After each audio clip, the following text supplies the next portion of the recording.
From Keene in the Shire, the Liberty Media capital of the world, this is Daryl W. Perry, host of FPP Radio News for Wednesday, August 9th, 2017. Silver is trading at $16.82 per ounce. Gold is valued at $1,275 per ounce. Bitcoin is trading at 4 cents, and the average price of Bitcoin is $3,332.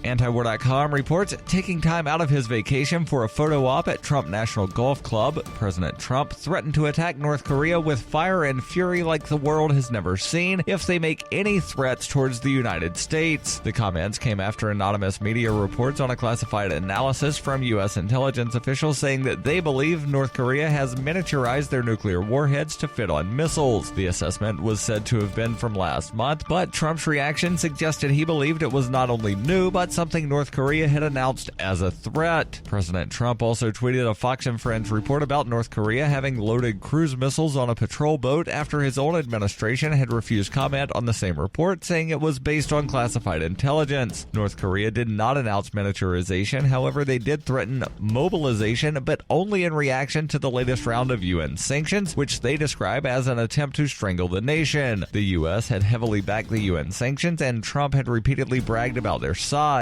Reports also suggest North Korea is considering a plan to preemptively attack the U.S. territory of Guam if they believe a U.S. attack is imminent. This mirrors the threats of Trump and others to preemptively attack them, suggesting both nations continue to speed towards a military confrontation. In 2115 New England, there are no borders, no states, and no regulations, yet never has a more peaceful and prosperous place existed. Faced with the prospect of waning power, Mr. Drake intends to replace the anarchy of New England with a government. Anarchy in New England by Joe Jarvis is available from Amazon.com and all major bookstores.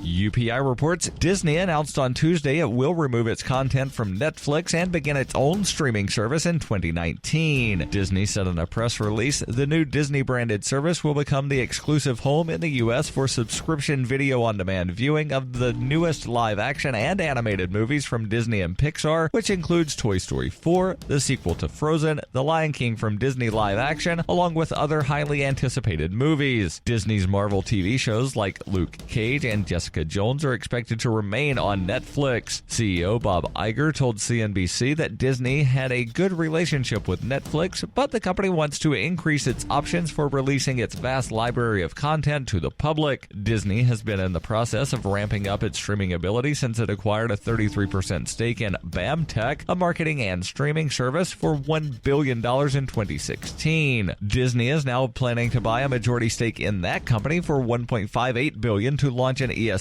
streaming service in 2018. Disney said the ESPN-branded multi-sport service will offer a robust array of sports programming featuring approximately 10,000 live regional, national, and international games and events a year, including Major League Baseball, National Hockey League, Major League Soccer, Grand Slam tennis, and college sports. Individual sport packages will also be available for purchase. For nearly 40 years, Roberts & Roberts Brokerage has been a trusted source for buying and selling precious metals like gold and silver. They also take Bitcoin for precious metal purchases and have permanently removed the minimum purchase amount for all orders paid in the digital currency. Call Roberts & Roberts today for knowledgeable advice on buying and selling precious metals and a forward-thinking approach to new technologies. 800-874-9760 or visit online at rrbi.co. Reuters reports, hot on the heels of its proposal to lower nicotine levels in cigarettes, the U.S. Food and Drug Administration announced plans on Tuesday for an education campaign to discourage use of electronic cigarettes among youth. The plan follows the agency's proposal last month to both lower nicotine in combustible cigarettes and extend by 4 years the date by which e-cigarette manufacturers will be required to apply for authorization to sell their products. FDA Commissioner Scott Gottlieb said in a statement the new policy aims to strike a careful balance between the regulation of all tobacco products and the opportunity to encourage development of innovative tobacco products that may be less dangerous than combustible cigarettes. While public health officials welcome the proposal to lower nicotine content in conventional cigarettes, they disapprove of the proposal to extend the deadlines by which e-cigarette companies will be required to seek authorization for new and existing products. This has been FPP Radio News. Online at fppradio.com.